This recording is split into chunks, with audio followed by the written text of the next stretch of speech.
أعوذ بالله من الشيطان الرجيم. بسم الله الرحمن الرحيم.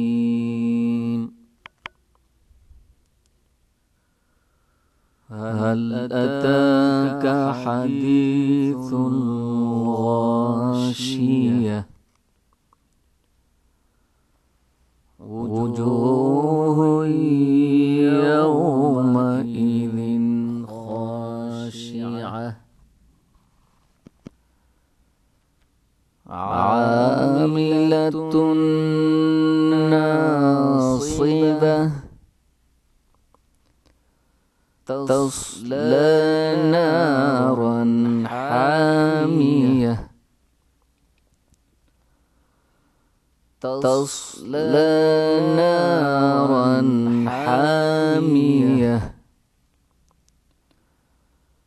تسقى من عين آنية ليس لهم طعام إلا من ضريع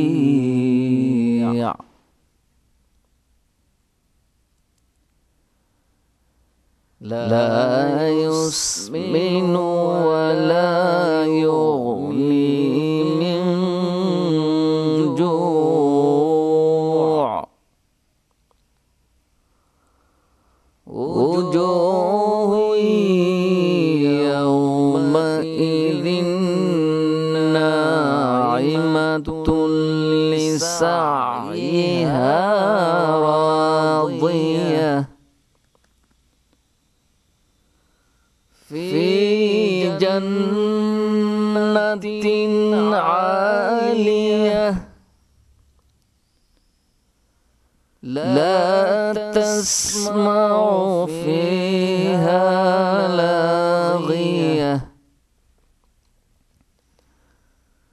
فيها عين جارية فيها سرر مرفوعة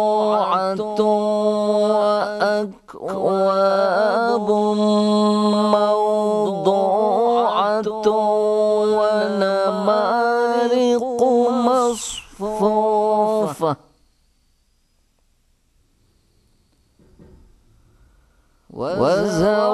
وزرابي مبثوثة أفلا ينظرون إلى الإبل كيف خلقت وإلى السماء كيف رفعت وإلى الجبال كيف نصبت وإلى الأرض كيف سطحت فذكر إنما أنت مذكر لست عليهم بمسيطر إلا من تولى وكفر فيعذبه الله العذاب الأكبر إن إلينا إيابهم ثم إن علينا حسابهم.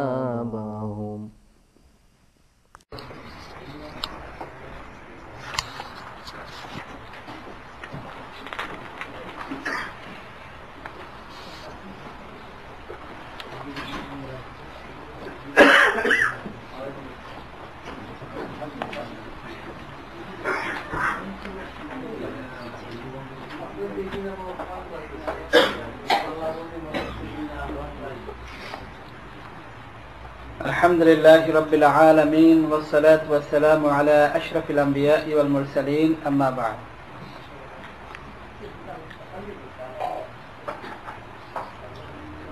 গত সপ্তাহে আমাদের আলোচনা চলছিল হযরত মারিয়াম আলাইহিস সালাতু ওয়াস সালামের সম্পর্কে এবং কিছু এর উপরে হাদিস,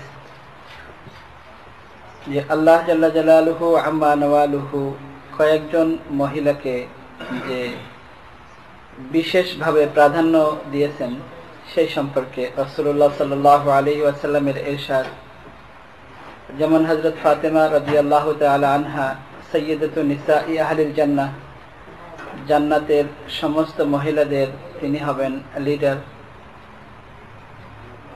তেমনি ভাবে হযরত মারিয়াম বিনতে ইমরান, আল্লাহ তাআলা তাকে বাছাই করেছেন আলা নিসাইল আলামিন, জগতের সমগ্র জগতের মহিলাদের উপরে তাকে আল্লাহ তাআলা প্রাধান্য দিয়েছেন, বাছাই করেছেন। এবং হযরত আসিয়া ফিরআউনের স্ত্রী, তাকে আল্লাহ তাআলা বাছাই করেছেন, পছন্দ করেছেন। হযরত খাদিজা রাদিয়াল্লাহু তাআলা আনহা সিদ্দিকাতু হাদিহিল উম্মাহ, রাসূলুল্লাহ সাল্লাল্লাহু আলাইহি ওয়াসাল্লামের উম্মতের সিদ্দিকা, সত্যবাদিনী। এবং হযরত আয়েশা সিদ্দিকা রাদিয়াল্লাহু তাআলা আনহা, যিনি সিদ্দিকা বিনতু সিদ্দিক, নিজে সিদ্দিকা সত্যবাদিনী এবং বিনতু সিদ্দিক। হযরত আবু বকর রাদিয়াল্লাহু তাআলা আনহু সত্যবাদী, তার মেয়ে।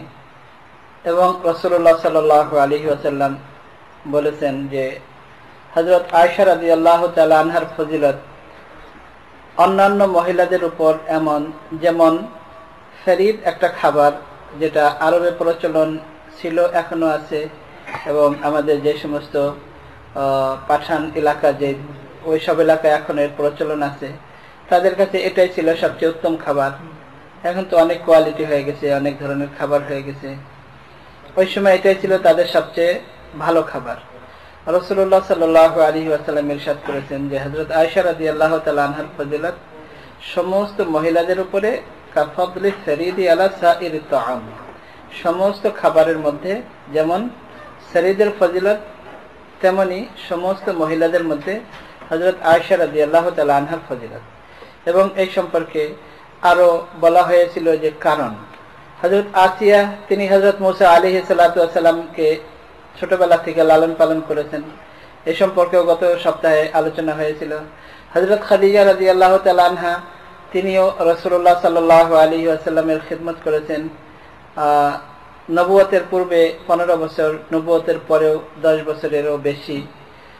তো সেই হিসেবে এবং এমন এমন সময় রাসূলুল্লাহ সাল্লাল্লাহু আলাইহি ওয়াসাল্লামকে সান্ত্বনা দিয়েছেন, এ ব্যাপারেও আমরা সামান্য কিছু আলোকপাত করেছিলাম।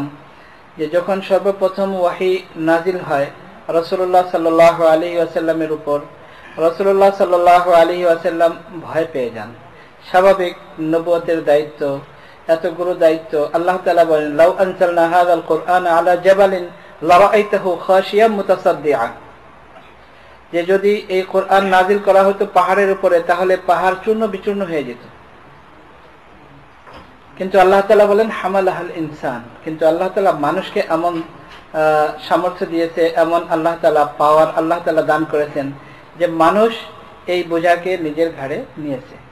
তো সেই ওহী যার উপর নাজিল হয়েছে এবং সর্বপ্রথম ওহী, রাসূলুল্লাহ সাল্লাল্লাহু আলাইহি ওয়াসাল্লাম অনেক ভয় পেয়ে যান এবং তাড়াতাড়ি বাসায় এসে বলেন, জাম্মিলুনি জাম্মিলুনি, আমাকে কম্বল চড়িয়ে দাও। ইন্নী খাশিতু আলা নাফসি, আমি আমার জানের ভয় পাচ্ছি। হযরত খাদিজা রাদিয়াল্লাহু তাআলা আনহা এমন এক মহিলা, যিনি রাসূলুল্লাহ সাল্লাল্লাহু আলাইহি ওয়াসাল্লামকে এমন সময় এমন কিছু কথা দ্বারা সান্ত্বনা দিয়েছেন যে যেটা ইতিহাস হয়ে আছে এবং বুখারী শরীফের দ্বিতীয় হাদিস। এটা আমরা সবাই বলি আসহাহুল কুতুবি বাদা কিতাবিল্লাহ, বুখারী শরীফ, যে কোরআনে কারীমের পরে সমস্ত হাদিসের কিতাব, প্রায় 300 কিতাব, তার মধ্যে বেশি সহিহ হাদিস বুখারী শরীফের মধ্যে। আর বুখারী শরীফের দ্বিতীয় হাদিস অনেক লম্বা হাদিস, যে কিভাবে সর্বপ্রথম ওহী অবতীর্ণ হয়। সেখানে হযরত খাদিজা রাদিয়াল্লাহু তাআলা আনহার এই সেন্টেন্সগুলো সংরক্ষিত। হযরত খাদিজা রাদিয়াল্লাহু তাআলা আনহা বলেছেন, কাল্লা লা ইউখজিকাল্লাহু আবাদা, কখনো নয়, আল্লাহ আপনাকে কখনো বেইজ্জত করবেন না, আপনি ভয় পাবেন না, আপনাকে আল্লাহ কখনো বেইজ্জত করবেন না। কারণ হিসেবে বলেছেন, ইন্নাকা লাতাসিলুর রাহমা, আপনি আত্মীয়তা বন্ধন বজায় রাখেন, আত্মীয়তার সম্পর্ক আপনি বজায় রাখেন। ওয়া তাকরিদ দাইফ, এবং আপনি আপ্যায়ন করেন, আপনি মেহমান আসলে তাদেরকে খুব আপ্যায়ন করেন। এবং তাকসিবুল মা'দুম ওয়া তুঈনু আলা নওয়াইবিল হক ওয়া তাহমিলুল কাল। তাহমিলুল কাল্লা হলো যে আপনি যারা অসহায় তাদের বোঝা আপনি উঠান, অর্থাৎ তাদেরকে সাহায্য করেন।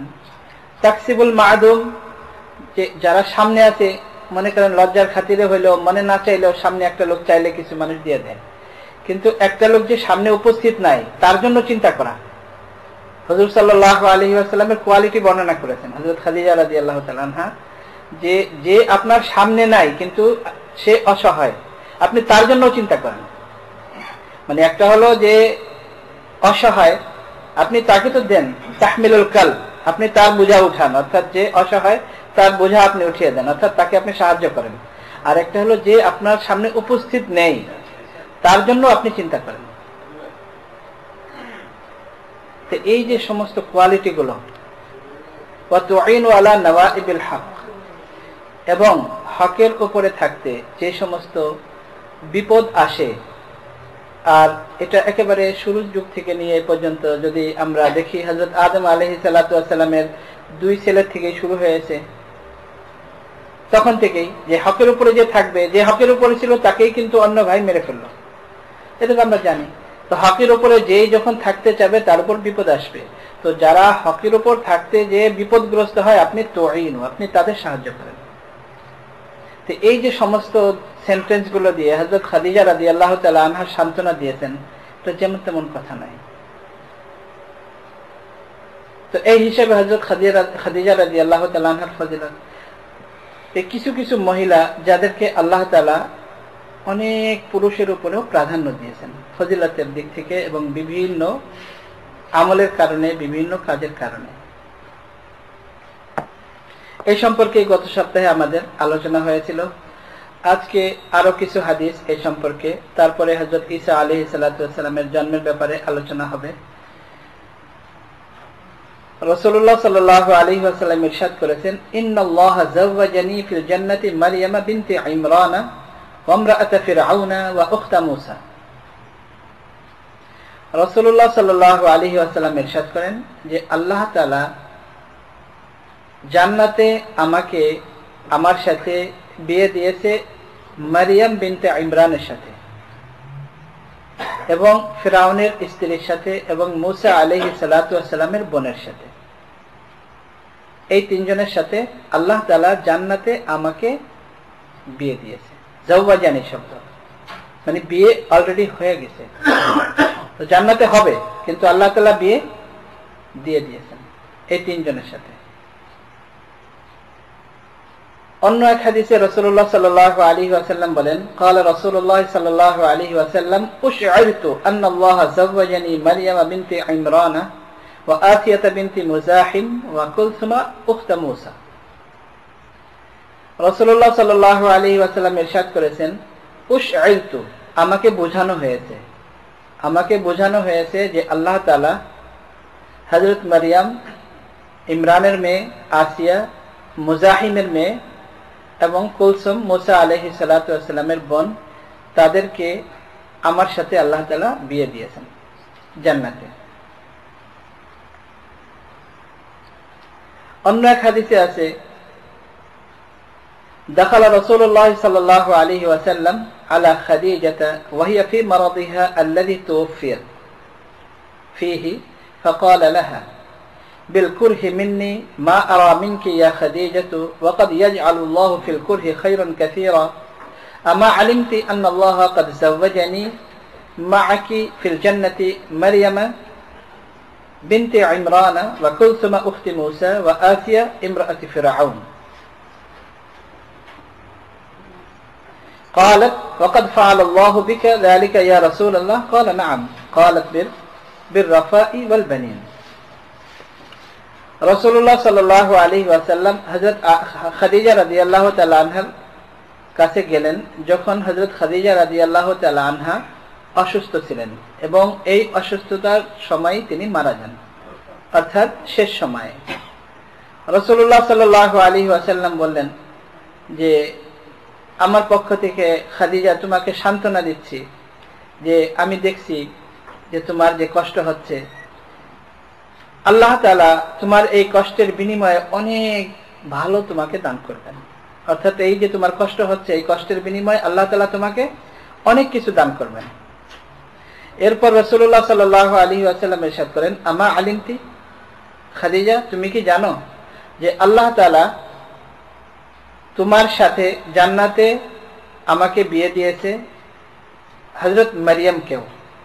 অর্থাৎ তুমি তো আমার সাথে আছোই জান্নাতে, মানে জান্নাতের শুভ সংবাদ দিচ্ছেন হুজুর সাল্লাল্লাহু আলাইহি ওয়াসাল্লাম যে জান্নাতে তো তুমি আমার সাথে থাকবে, কিন্তু তোমার সাথে হযরত মারিয়ামকেও আল্লাহ তাআলা আমার সাথে বিয়ে দিয়েছেন।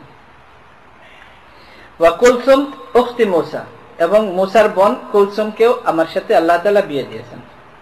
ওয়া আসিয়া ইমরাআতু ফিরআউন, এবং ফিরআউনের স্ত্রী আসিয়াকেও আল্লাহ তাআলা আমার সাথে বিয়ে দিয়েছেন।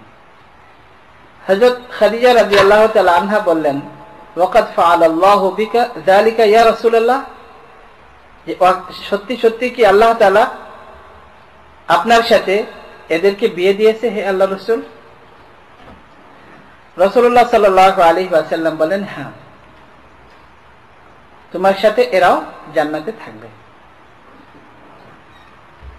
আর রাসূলুল্লাহ সাল্লাল্লাহু আলাইহি ওয়াসাল্লামের জন্মের কথা যেখানে উল্লেখ আছে সেখানে উলামায়ে কেরাম লিখেছেন যে রাসূলুল্লাহ সাল্লাল্লাহু আলাইহি ওয়াসাল্লামের যখন জন্ম হয় তো তার যে ধাত্রী ছিলেন হযরত আব্দুর রহমান ইবনে আউফ রাদিয়াল্লাহু তাআলা আনহুর মা, তার নাম ছিল শিফা। তো ধাত্রী যিনি, তার নাম শিফা। শিফা মানে আরোগ্য,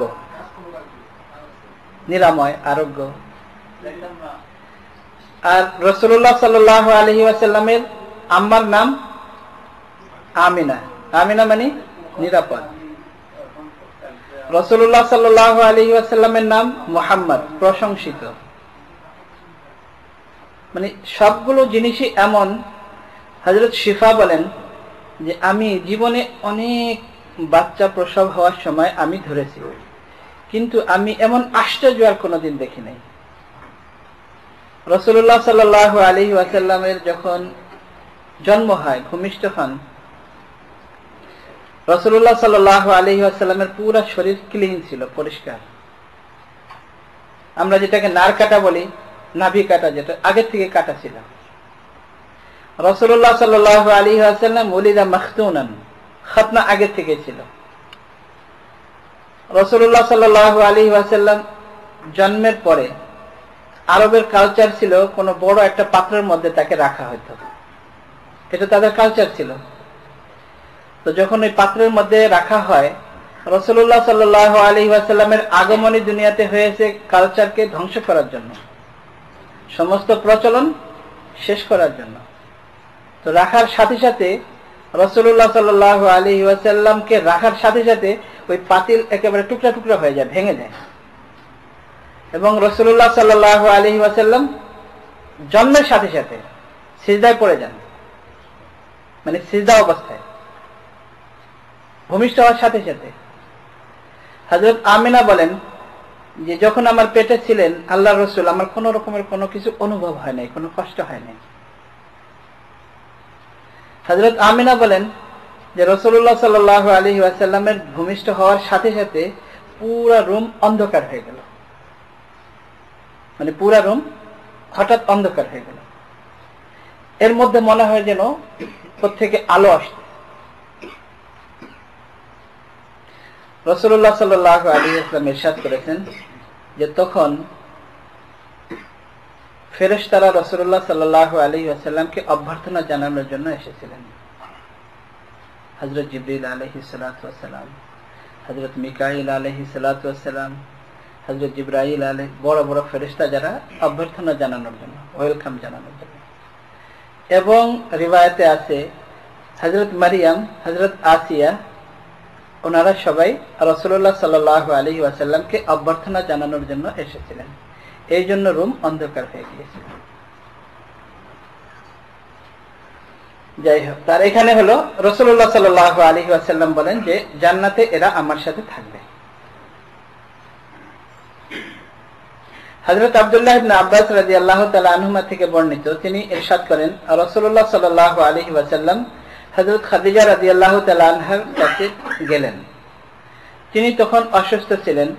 রাসূলুল্লাহ সাল্লাল্লাহু আলাইহি ওয়াসাল্লাম ইরশাদ করলেন, ইয়া খাদিজাতু ইযা লাকিতি দারাইরাকি ফাকরাই হিন্না মিন্নি সালামা।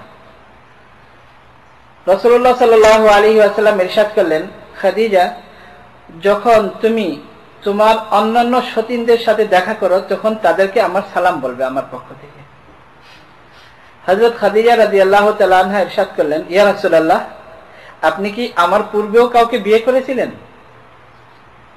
রাসূলুল্লাহ সাল্লাল্লাহু আলাইহি ওয়াসাল্লাম বলেন, লা, না, তোমার আগে কাউকে বিয়ে করিনি। ওয়ালাকিন আল্লাহ যাওয়াজানি মারইয়ামা বিনতি ইমরান ওয়া আসিয়া বিনতি মুজাহিম ওয়া কুলসুমা উখতি মূসা। কিন্তু আল্লাহ তাআলা আমাকে বিয়ে দিয়েছেন মারইয়াম ইমরানের মেয়ের সাথে, আসিয়া মুজাহিমের মেয়ের সাথে, এবং কুলসুম মুসা আলাইহিস সালাতু ওয়াস সালামের বোনের সাথে আমাকে আল্লাহ তাআলা বিয়ে দিয়েছেন। একবারের ঘটনা হযরত আব্দুল্লাহ ইবনে ওমর রাদিয়াল্লাহু তাআলা আনহুমা থেকে বর্ণিত, তিনি বলেন, নাযালা জিবরিল ইলা রাসূলিল্লাহি সাল্লাল্লাহু আলাইহি ওয়াসাল্লাম বিমা উরসিলা বিহি ওয়া জালাসা ইউহাদ্দিসু রাসূলুল্লাহি সাল্লাল্লাহু আলাইহি ওয়াসাল্লাম إذ مرت خديجة فقال جبريل من هذه يا محمد صلى الله عليه وسلم؟ قال هذه صديقة أمتي. قال جبريل معي إليها رسالة من الرب عز وجل يقرئها السلام ويبشرها ببيت في الجنة من قصب بعيد من اللهب لا نصب فيه ولا سخط. قالت الله السلام ومنه السلام والسلام عليكما ورحمة الله وبركاته على رسول الله ما ذلك البيت الذي من قصب. قال لؤلؤة جوفاء بين بيت مريم بنت عمران وبيت آسية بنت مزاحم وهما من أزواج يوم القيامة. হযরত আব্দুল্লাহ ইবনে ওমর রাদিয়াল্লাহু তাআলা আনহুমা থেকে বর্ণিত, তিনি বলেন, একবার হযরত জিবরিল আলাইহিস সালাতু ওয়াস সালাম আসলেন এবং রাসূলুল্লাহ সাল্লাল্লাহু আলাইহি ওয়াসাল্লামের সাথে বসে কথা বলা শুরু করলেন। হযরত খাদিজা রাদিয়াল্লাহু তাআলা আনহা যাচ্ছিলেন সামনে দিয়ে। হযরত জিবরিল আলাইহিস সালাতু ওয়াস সালাম বললেন, মান হাযিহি ইয়া মুহাম্মদ, হে মুহাম্মদ সাল্লাল্লাহু আলাইহি ওয়াসাল্লাম, এই মহিলা কে? হয়তো হযরত জিবরিল জানেন, অবশ্যই জানেন। বলেন, এই মহিলা কে? রাসূলুল্লাহ সাল্লাল্লাহু আলাইহি ওয়াসাল্লাম ইরশাদ করলেন, সিদ্দীকাতু উম্মতি, আমার উম্মতের সিদ্দীকা। হযরত জিবরিল আলাইহিস সালাতু ওয়াস সালাম বললেন যে আমার কাছে তার জন্য একটি সংবাদ আছে আল্লাহ তাআলার পক্ষ থেকে। আল্লাহ তাআলা তাকে সালাম বলেন এবং তাকে জান্নাতে এমন একটি ঘরের শুভ সংবাদ দিচ্ছেন যে ঘরটি হবে বাঁশের এবং যে ঘরটি হবে এমন জায়গায় নীরব, যেখানে কোনো রকমের আওয়াজ নেই, যেখানে কোনো রকমের কোনো শোরগোল নাই, কোনো কিছু নাই, নীরব স্থানে এমন একটি জায়গায়। হযরত খাদিজা রাদিয়াল্লাহু তাআলা আনহা বললেন, আল্লাহুস সালামু ওয়া মিনহুস সালাম, আল্লাহ তাআলা নিজেই সালাম, শান্তি, এবং আল্লাহ তাআলার পক্ষ থেকেও শান্তি, ওয়াস সালামু আলাইকুমা, এবং আপনাদের দুজনের উপরও আল্লাহ তাআলা শান্তি বর্ষণ করুক, ওয়া রাহমাতুল্লাহি ওয়া বারাকাতুহু আলা রাসূলিল্লাহ, এবং আল্লাহ তাআলার রহমত এবং আল্লাহ তাআলার বরকত তার রাসূলের উপর। মা যালিকাল বাইতুল্লাযী মিন কাসাবিন, হে আল্লাহর রাসূল, ওই ঘরটি, যে ঘরটি বাঁশের, সেই ঘরটি কি? মা যালিকা, এই ঘরটি কি, কিরকম? রাসূলুল্লাহ সাল্লাল্লাহু আলাইহি ওয়াসাল্লাম ইরশাদ করলেন, লুলুআতুন জাওফাউ বাইনা বাইতি মারিয়ামা বিনতি ইমরান ওয়া বাইতি আসিয়া বিনতি মুজাহিম। রাসূলুল্লাহ সাল্লাল্লাহু আলাইহি ওয়াসাল্লাম বললেন যে ওই ঘরটি এরকম যে যার মধ্যে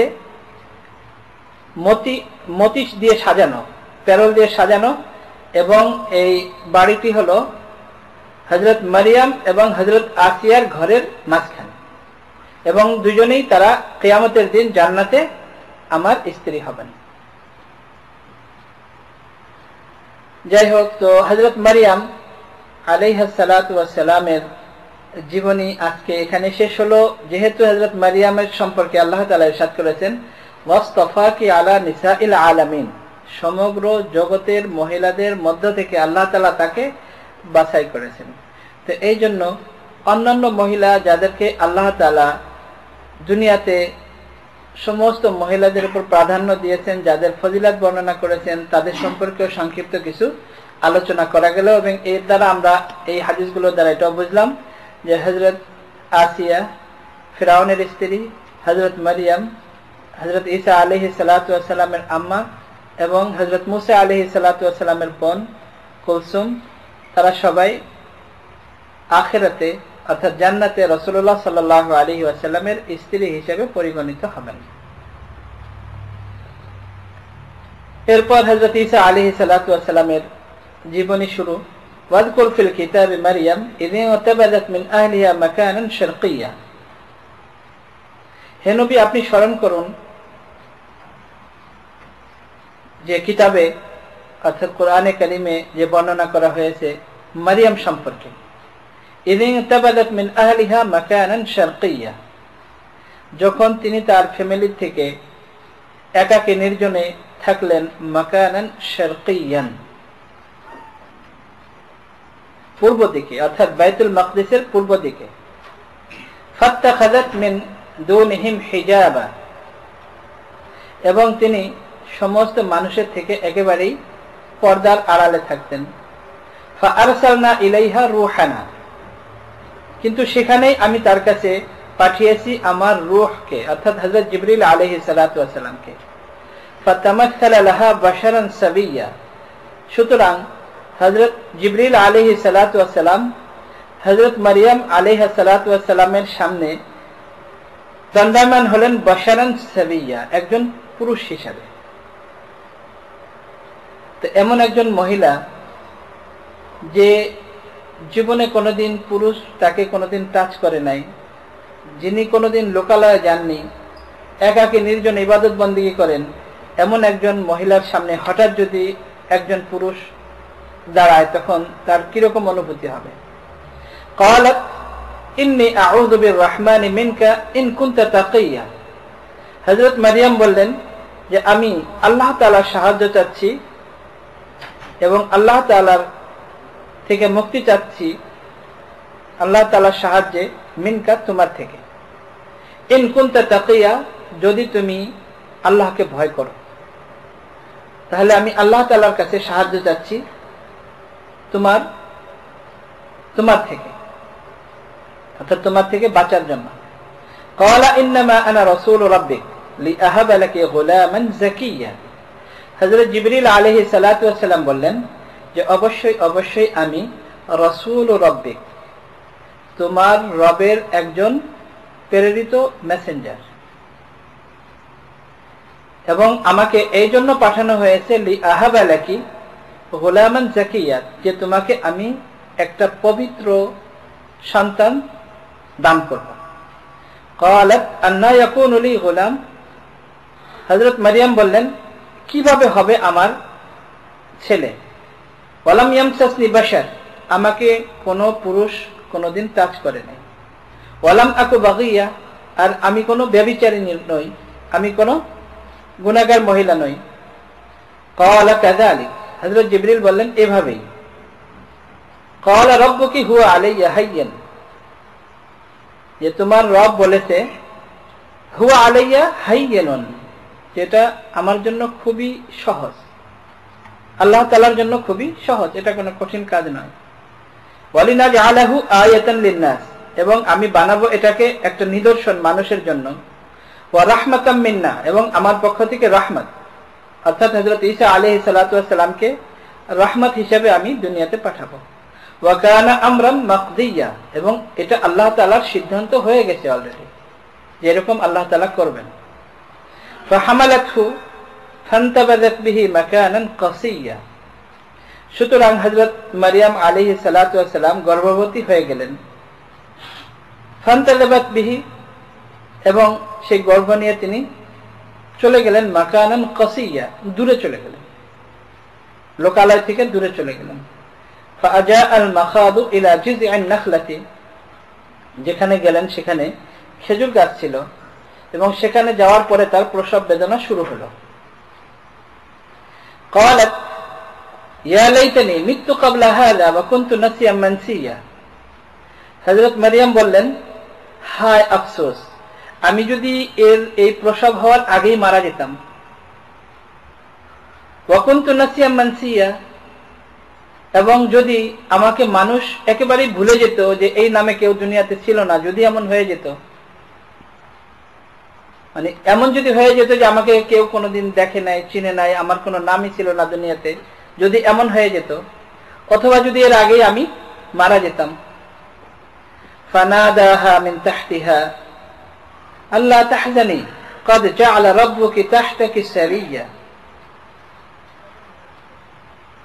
ওই খেজুর গাছের নিচে থেকে অর্থাৎ পাদদেশ থেকে হযরত জিবরিল আলাইহিস সালাতু ওয়াস সালাম আওয়াজ করলেন, ফানাদাহা, ডাকলেন, আল্লাহ তাহজানি, মারইয়াম তুমি চিন্তিত হবে না, قد جعل ربك تحتك سريا, অবশ্যই তোমার রব বানিয়ে দিয়েছে তোমার নিচে, দেখো তোমার পাদদেশে সারিয়া, ঝর্ণা, প্রবাহিত ঝর্ণা। ওয়াহুজ্জি ইলাইকি বিজিযআন নাখলাতি তুসাকিত আলাইকি রুতাবান জানিয়া, এবং তুমি হাত দিয়ে ঝাঁকি দাও এবং তোমার কাছে টেনে আনো।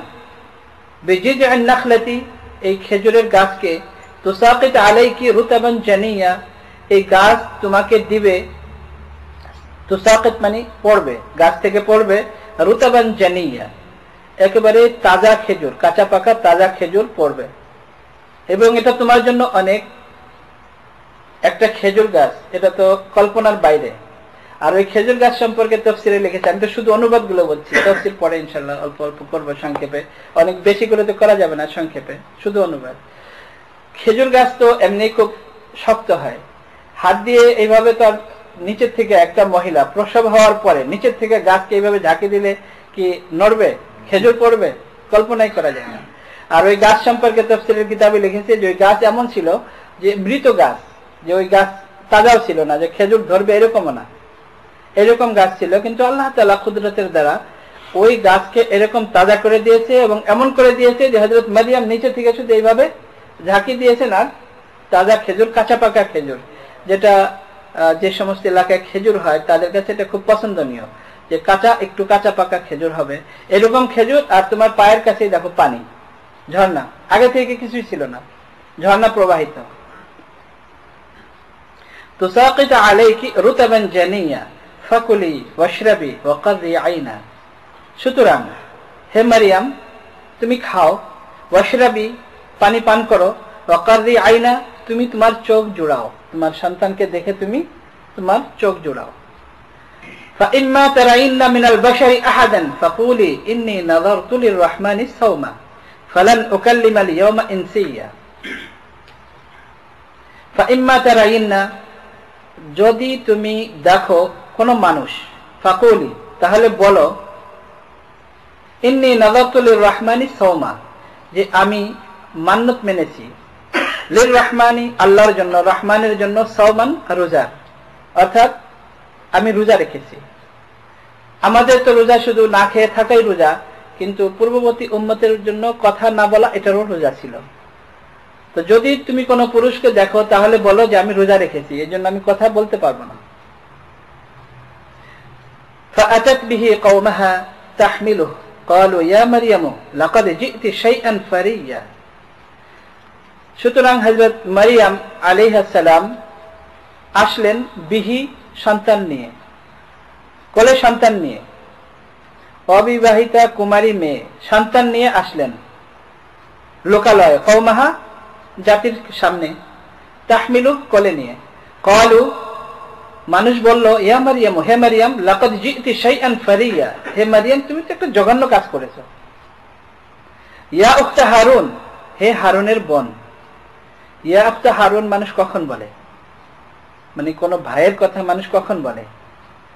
মানে তার ভাই ছিল হারুন, তিনি নবী ছিলেন না, কিন্তু বনি ইসরায়েলের অনেক বড় পায়েস ব্যক্তি ছিলেন, আল্লাহওয়ালা ব্যক্তি ছিলেন। তো যখন এরকম কোন ফ্যামিলিতে এরকম কোন অঘটন ঘটে, তখন মানুষ এরকম ভাবে সম্বোধন করে যে এরকম ভাইয়ের বোন তুমি, হারুনের বোন, হে হারুনের বোন, ইয়া উখতা হারুন, মা কানা আবুকি ইমরাআ সাউইন ওয়া মা কানাত উম্মুকি বাগিয়া। মানে একই সাথে তার পুরা ফ্যামিলির বর্ণনা মানুষ দিয়ে দিয়েছে যে হে হারুনের বোন, অর্থাৎ তোমার ভাই এত নেক আল্লাহওয়ালা, মা কানা আবুকি ইমরাআ সাউইন, আর তোমার বাপ কোনো খারাপ লোক ছিলেন না, ওয়া মা কানাত উম্মুকি বাগিয়া, আর তোমার মাও ব্যভিচারিণী ছিলেন না। মানে ফ্যামিলিতে সবাই হলো নেক আল্লাহওয়ালা। আর হযরত মারিয়াম, তার ব্যাপারে এর আগে বলা হয়েছে যে মানুষ উদাহরণ দিতে হযরত মারিয়ামকে দিয়ে যে এত অল্প বয়সে, মাত্র 15 বছর, 15.5 বছর, পুরা এলাকাতে মানুষ উদাহরণ দিত এমন একটি মেয়ে ইবাদত বন্দেগীতে। ফাআশারাত ইলাইহি, হযরত মারিয়ামের যা হুকুম ছিল তাই করবেন। ফাআশারাত ইলাইহি, সুতরাং তিনি সন্তানের দিকে ইশারা করলেন হাত দিয়ে, মুখে কথা বলবেন না, এই জন্য হাত দিয়ে ইশারা করেছেন। ক্বালু কাইফা নুকাল্লিমু মান কানা ফিল মাহদি সাবিয়্যা, মানুষ বলল কিভাবে আমরা কথা বলবো মান কানা ফিল মাহদি সাবিয়্যা, যে দোলনায় ছোট শিশু, কোলের শিশু মাত্র জন্ম নিয়েছে, তার সাথে আমরা কিভাবে কথা বলবো? ক্বালা ইন্নী আব্দুল্লাহ, মানুষ যখন এটা বলল, বলার পরে হযরত মারিয়ামের আর কিছু বলতে হয় নাই, হযরত ঈসা আলাইহিস সালাতু ওয়াস সালাম নিজেই বলা শুরু করেছেন। ক্বালা ইন্নী আব্দুল্লাহ, আমি আল্লাহ তাআলার বান্দা। আতানিয়াল কিতাব, আল্লাহ তাআলা আমাকে কিতাব দান করেছেন। ওয়া জাআলানি নবিয়্যা, আল্লাহ তাআলা আমাকে নবী বানিয়েছেন। ওয়া জাআলানি মুবারাকান, আল্লাহ তাআলা আমাকে বরকতপূর্ণ বানিয়েছেন। আইনামা কুনতু, আমি যেখানেই থাকি না কেন। ওয়া আওসানি বিস-সালাতি ওয়াজ-যাকাতি মা দুমতু হাইয়া, এবং আমাকে আল্লাহ তাআলা আদেশ করেছেন নামাজের এবং যাকাতের, মা দুমতু হাইয়া, যতদিন আমি জীবিত থাকব, যতদিন আমি জীবিত থাকব যাকাত এবং নামাজের আল্লাহ তাআলা আমাকে আদেশ করেছেন। ওয়া বাররাম বিওয়ালিদাতি, এবং আমি আমার মায়ের পবিত্রতা বর্ণনা করার জন্য এসেছি। ওয়ালাম ইয়াজআলনি জাব্বারান শাকিয়্যা, এবং আল্লাহ তাআলা আমাকে কঠোর হৃদয়ের মানুষ বানাননি, এবং আল্লাহ তাআলা আমাকে কোনো খারাপ ভাগ্য দিয়ে দুনিয়াতে পাঠাননি। ওয়াসসালামু আলাইয়া ইয়াওমা ওয়ালিদতু ওয়া ইয়াওমা আমুতু ওয়া ইয়াওমা উবআসু হাইয়া, এবং আমার উপর শান্তি বর্ষিত হতে থাকবে এবং হওয়া শুরু হয়েছে ইয়াওমা আলাইয়া ইয়াওমা ওয়ালিদতু, যখন আমি জন্ম নিয়েছি তখন থেকে আমার উপর আল্লাহ তাআলার পক্ষ থেকে শান্তি বর্ষিত হওয়া শুরু হয়েছে। ওয়া ইয়াওমা আমুতু, যখন আমি মারা যাব তখনও। ওয়া ইয়াওমা উবআসু হাইয়া, এবং যখন আমাকে আবার পরবর্তী জীবনে আবার আমাকে জীবিত করে উঠানো হবে, তখনও আমার উপর আল্লাহ তাআলা শান্তি বর্ষণ করতে থাকবেন। যালিকা ঈসা ইবনে মারইয়াম, তিনি হলেন মারইয়ামের সন্তান হযরত ঈসা, কাউলাল হাক্কিল্লাযী ফীহি ইয়ামতারুন, এবং সঠিক কথা, হক কথা, আল্লাযী ফীহি ইয়ামতারুন, যা নিয়ে মানুষ দ্বিধাদ্বন্দ্বে লিপ্ত। এরকম পরিষ্কার কথা, এরকম পরিষ্কার ঘোষণা, একত্ববাদের ঘোষণা যে আমি আল্লাহ তাআলার বান্দা, এত কিছু বলার পরেও ফীহি ইয়ামতারুন, মানুষ দ্বিধাদ্বন্দ্বে লিপ্ত। কেউ বলে আল্লাহ তাআলার সন্তান, কেউ বলে 3 in 1, কত কিছু। ফীহি ইয়ামতারুন। আর এর আগে আমরা বলেছি যে যখন হযরত ঈসা আলাইহিস সালাতু ওয়াস সালাম ঘোষণা দেন, তখন এটাও হযরত ঈসা আলাইহিস সালাতু ওয়াস সালামের মুজিজা যে পুরা বাইতুল মাকদিসের আশেপাশে যত লোকালয় ছিল, আবাদি ছিল, সবাই হযরত ঈসা আলাইহিস সালাতু ওয়াস সালামের এই কথা শুনেছে, কোন লাউড স্পিকার ছাড়া, কোলের শিশু। এটাও একটা মুজিজা। কিন্তু তারপরেও আল্লাযী ফীহি ইয়ামতারুন, মানুষ দ্বিধাদ্বন্দ্বে লিপ্ত। মা কানা লিল্লাহি আন ইয়াত্তাখিযা মিন ওয়ালাদিন সুবহানাহু, আল্লাহ তাআলা অনেক পবিত্র, আল্লাহ তাআলার ছেলে সন্তানের কোনো প্রয়োজন নেই। ইযা কাদা আমরান, যখনই আল্লাহ তাআলা কোনো সিদ্ধান্ত নেন, ফা ইন্নামা ইয়াকুলু লাহু কুন ফায়াকুন, আল্লাহ তাআলা শুধু বলেন হয়ে যাও আর হয়ে যায়। আল্লাহ তাআলার কোনো কিছুর সহযোগিতা নেওয়ার প্রয়োজন নেই, আল্লাহ শুধু বললেই যে হয়ে যাও, বাস হয়ে যায়। এখানে আল্লাহ তাআলার ছেলেরও কোনো প্রয়োজন নেই, আল্লাহ তাআলার মেয়েরও প্রয়োজন নেই। এবং আল্লাহ তাআলার কুদরত যে আল্লাহ তাআলা বাপ ছাড়াও সন্তানকে এইভাবে জন্ম দিতে পারেন। এরপরে আমরা আবার পড়ব যে হযরত ঈসা আলাইহিস সালাতু ওয়াস সালামের উদাহরণ হলো হযরত আদম আলাইহিস সালামের মতো, যে আল্লাহ তাআলা বাপ মা ছাড়াই আল্লাহ তাআলা তাকে সৃষ্টি করেছেন। ওয়া ইন্নাল্লাহা রাব্বি ওয়া রাব্বুকুম, অবশ্যই আল্লাহ তাআলা আমার প্রতিপালক এবং তোমাদের সকলের প্রতিপালক। ফা'বুদুহু, তোমরা সকলে মিলে তারই ইবাদত করো। হাদা সিরাতুম মুস্তাকিম, এটাই হলো সঠিক পথ। ফাখতালাফাল আহজাবু মিন বাইনিহিম, অনেক গ্রুপ হয়ে গেল এবং তারা নিজেরা মতভেদ করতে থাকলো নিজেদের মধ্যে। ফাওয়াইলুন লিল্লাযিনা কাফারু, অভিশাপ ওই সমস্ত লোকদের জন্য যে যারা অস্বীকার করেছে। মিন মাশহাদি ইয়াউমিন আযীম, ওই দিন যেই দিন সবকিছু দেখানো হবে, অর্থাৎ কিয়ামতের দিন। যারা কিয়ামতের দিনকে অস্বীকার করেছে তাদের উপরে অভিশাপ, তাদের জন্য অভিশাপ। চলো সূরা মারইয়াম। এরপর আল্লাহ তাআলা হযরত জাকারিয়া আলাইহিস সালাতু ওয়াস সালামের ঘটনা বর্ণনা করেছেন ভূমিকা হিসেবে। তারপর আবার সূরা আলে ইমরানের ভিতরে আল্লাহ তাআলা বর্ণনা করেছেন ওয়া জাকারিয়া ইয নাদা রাব্বাহু রাব্বি লা তাযারনি ফারদান ওয়া আনতা খায়রুল ওয়ারিসিন। হযরত জাকারিয়া আলাইহিস সালাতু ওয়াস সালাম যখন তার রবকে ডাকলেন এবং বললেন, হে আমার রব, হে আমার প্রতিপালক, লা তাযারনি ফারদা, আমাকে একা ছেড়ে দিয়েন না। ওয়া আনতা খায়রুল ওয়ারিসিন, এবং আপনি উত্তম ওয়ারিস দানকারী, অর্থাৎ আমি দুনিয়া থেকে চলে গেলে আমার ওয়ারিস কেউ হবে না, এমন যেন না হয়। হযরত জাকারিয়া আলাইহিস সালাতু ওয়াস সালামের স্ত্রী ছিলেন বন্ধা, সন্তান হয় না, আর বুড়া হয়ে গেছেন। হযরত মারইয়াম আলাইহিস সালাতু ওয়াস সালামের এই সমস্ত ঘটনা দেখে হযরত জাকারিয়া আলাইহিস সালাতু ওয়াস সালামের সাথে দুইটা ঘটনা এমন হয়ে গেছে। হযরত জাকারিয়া আলাইহিস সালাতু ওয়াস সালাম নবী ছিলেন, আগে থেকেই নবী, কিন্তু তারপরেও যখন দেখলেন যে হযরত মারইয়াম একটা মেয়ে আর তার সাথে এরকম আশ্চর্য ধরনের ঘটনা, খাবার সে বলে যে আল্লাহ তাআলার পক্ষ থেকে, হযরত জাকারিয়া নবী ছিলেন, তারপরেও মনে করলেন যে আল্লাহ তাআলা বাস্তবেই যখন আমার সামনে এমন করে, অবশ্যই আল্লাহ তাআলা আমাকে ছেলে দান করবেন। তখন তিনি দোয়া করলেন, ফাস্তাজাবনা লাহু ওয়া ওয়াহাবনা লাহু ইয়াহইয়া। আল্লাহ তাআলা বলেন যে আমি তার দোয়া কবুল করলাম এবং আমি দান করলাম তাকে ইয়াহইয়াকে। ওয়া আসলাহনা লাহু যাওজাহু, এবং আমি ঠিক করলাম তার স্ত্রীকে। ঠিক করলাম মানে তার স্ত্রী তো বন্ধা এবং বৃদ্ধা, এরকম অবস্থাতে আল্লাহ তাআলা তার স্ত্রীর দ্বারা আল্লাহ তাআলা সন্তানও দিয়েছেন।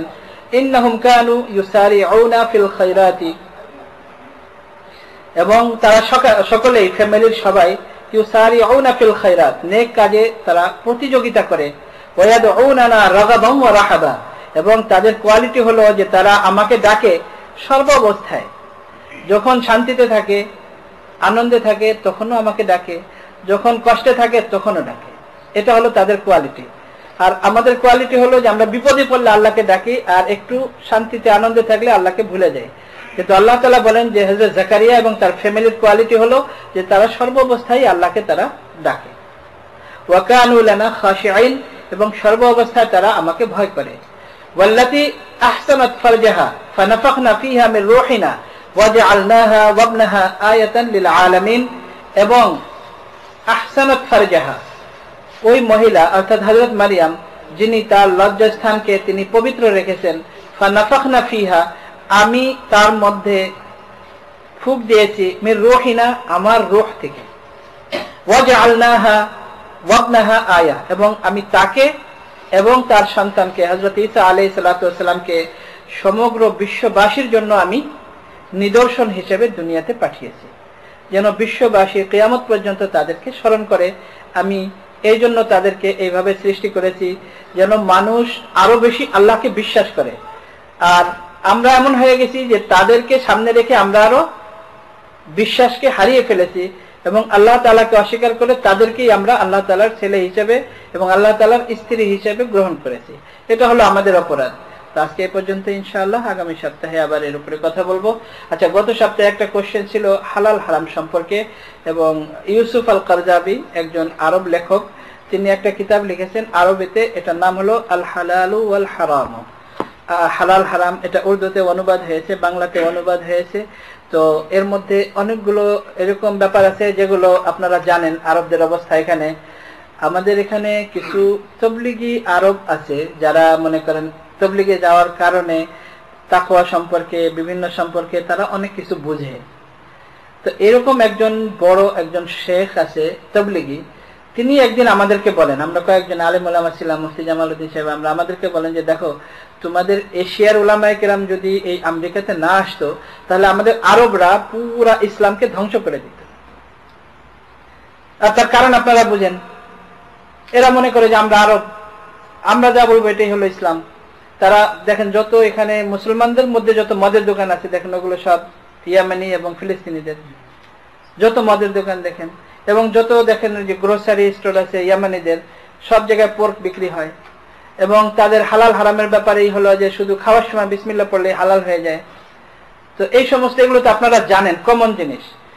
তো আরব একজন শেখ, তিনি বড় আলেম, তার অনেকগুলো এই ধরনের ফতোয়া আছে যেগুলো আপনারা নিজেরাও অ্যাকসেপ্ট করতে পারবেন না। আর আমরা আলেম ওলামা হয়ে কিভাবে করব? যারা কোরআন হাদিস পড়ে এবং বুঝে তারা তো কিভাবে অ্যাকসেপ্ট করবে? যারা আমরা সাধারণ মুসলিম, আপনারাও যদি শুনেন আপনারাও অ্যাকসেপ্ট করতে পারবেন না। তার ফতোয়া হলো যে যেখানে সুদের ব্যাপারে আল্লাহ তাআলা কোরআনে ঘোষণা করেছেন, এটা বিষয় না, এই জন্য সংক্ষেপে বলি। আল্লাহ তাআলা বলেছেন ফাজানু বিহারবিন মিনাল্লাহি ওয়া রাসূলিহি, আল্লাহ আল্লাহর রাসূলের সাথে তোমরা যুদ্ধ করার জন্য প্রস্তুত হয়ে যাও। যে সুদের লেনদেন করে, কত জটিল ব্যাপার। এবং হাদিসের মধ্যে আছে অনেকগুলো হাদিস, শুধু আমি একটা হাদিস, যে এক দিরহাম, একটা ডলার মনে করেন রিবান, সুদের একটা ডলার, এটা হলো 36 জানিয়াতান, 36 বার জিনা করার সমান গুনাহ। এক দিরহাম অর্থাৎ এক ডলার মনে করেন সুদের লেনদেন করা 36 বার জিনা করার সমান গুনাহ। অন্য এক হাদিসে আছে যে নিজের মায়ের সাথে 36 বার জিনা করার সমান গুনাহ যদি কেউ $1 সুদের লেনদেন করে, দেয় অথবা নেয়। এরকম জঘন্য অপরাধ যেগুলো, এটা বিষয় না, এই জন্য এবার আর বলি না। সেখানে ওই শেখের ফতোয়া, শেখ ইউসুফ আল কারজাবির ফতোয়া হলো যে সুদে একটা বাড়ি আর একটা গাড়ি নিলে কোনো অসুবিধা নেই।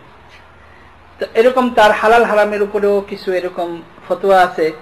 যেহেতু বাংলায় অনুবাদ হয়েছে, তো যারা মনে করেন ওই ডিপলি পড়ালেখা করে না বা আলেম ওলামাদের সাথে সম্পর্ক রাখে না, তারা ওই বই হালাল হারাম যেটা বাংলায় লেখা ওটা পড়ে বিভ্রান্ত হয়ে যায়। তো তাদের তো বিসমিল্লাহ পড়ে খাইলেও যেখানে হালাল হয়ে যায়, মানে হারাম জিনিস বিসমিল্লাহ পড়ে খাইলেও হালাল হয়ে যায়, সেখানে জবাই করা না করার সাথে কোনো সম্পর্ক নাই। তো এরকম কিছু তার লেখা, যেহেতু অনুবাদ হয়েছে, অনুবাদ তো হুবহু এরকম হয়। তো এই ব্যাপারে গত সপ্তাহে একটা বাচ্চার নিচের থেকে হয়তো কোনো মহিলার পক্ষ থেকে নিয়ে এসেছিল একটা প্রশ্ন। তো আমি বলেছিলাম যে এর উপরে আমি বলবো, কিন্তু আমার পরে মনে ছিল না যে এর উপরে বলতে হবে। আমি এখানে বসার পরে আমার হঠাৎ মনে পড়েছে। তো ইনশাআল্লাহ আমি চেষ্টা করব আগামী সপ্তাহে শুধু এই জবাই করলে আর না করলে, আর হালাল আর হারাম, এবং আমাদের জন্য হালাল হারাম কতটুকু জরুরি এবং এটা আমাদের জীবনে কতটুকু প্রভাব ফেলে, এর উপরে ইনশাআল্লাহ আগামী সপ্তাহে কিছু আলোচনা করার চেষ্টা করব। এটা আমাদের জন্য খুবই একটা ইম্পর্টেন্ট বিষয় যে হালাল হারাম আমাদের জীবনে কিভাবে প্রভাব বিস্তার করে। ইনশাআল্লাহ আগামী সপ্তাহের উপরে বলবো। আল্লাহ তাআলা আমাদের সবাইকে সঠিক দিন সঠিকভাবে বোঝার তৌফিক দান করেন, এবং বোঝা বড় জিনিস না, তার থেকে আমল করার তৌফিক দান করেন। ওয়া আখিরু দাওয়ানা আনিল হামদুলিল্লাহি রাব্বিল আলামিন। আল্লাহুম্মা সাল্লি আলা সাইয়্যিদিনা মাওলানা মুহাম্মদ বিআদাদি কুল্লি শাইইন।